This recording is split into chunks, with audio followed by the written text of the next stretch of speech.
Praise the lord. యేసునామమే జయము. మన రక్షకుడు, మన విమోచకుడైన యేసుక్రీస్తు అతి పరిశుద్ధ నామములో అందరికీ వందనాలు. చిన్న ప్రార్థన ద్వారా రాత్రికాల వాక్యదానం చేసుకుందాము.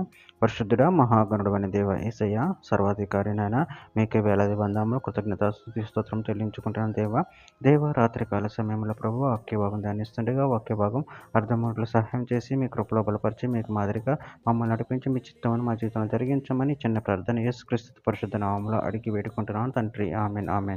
లేవీకాండం 19వ అధ్యాయం 17వ వచనము. నీ హృదయంలో నీ సహోదరుని మీద పగపట్టకూడదు.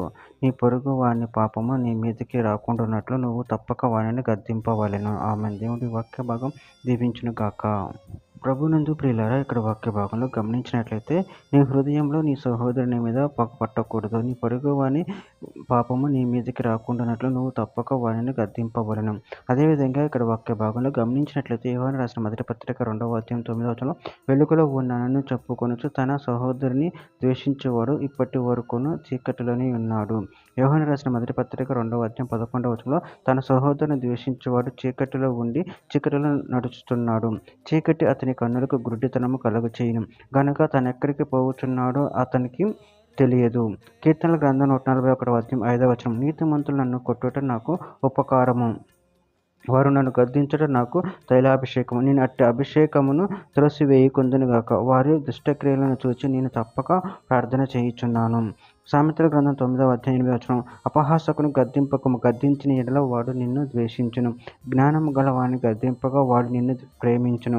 సామెతల గ్రంథం 27వ అధ్యాయం 5-6 వచనంలో లోలోపల ప్రేమించుట కంటే బహిరంగంగా గద్దించుట మేలు. మేలును కోరి స్నేహితుడు గాయములు చేయును, పగవాడు లెక్కనైన ముద్దులు పెట్టును. లూకాసు వార్త 17వ అధ్యాయం 3వ వచనంలో మీ విషయం మీరే జాగ్రత్తగా ఉండుడి. నీ సహోదరుడు తప్పిదం చేసిన ఎడల అతని గద్దించుము, అతడు మారు మనసు పొందిన ఎడల అతని క్షమించుము.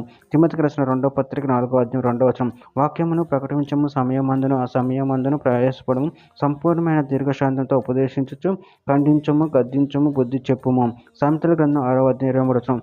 ఆజ్ఞ దీపంగాను ఉపదేశం వెలుగుగాను ఉండును, శిక్షార్థమైన గద్దింపులు జీవ మార్గములు. చివరిగా ఒక మాట. ఎఫెసీయులకు రాసిన పత్రిక 4వ అధ్యాయం 31వ వచనం.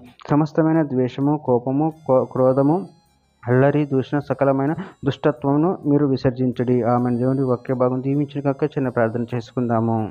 పరిశుద్ధుడా, ప్రేమగాని దేవేశయ్య, నేను మీరు ఇచ్చిన వాక్యదాన్ని ప్రభావం కృతం చెల్లించుకుంటున్నాను తండ్రి. నేను మీ వాక్యానుసారంగా నడుచుకునే శక్తిని బలాన్ని మాకు అనుగ్రహించి మీ ప్రేమ కృపలో బలపరిచి స్థిరపరచమని చిన్న ప్రార్థన యేసు నామములో అడిగి వేడుకుంటున్నాను తండ్రి. Amen amen amen.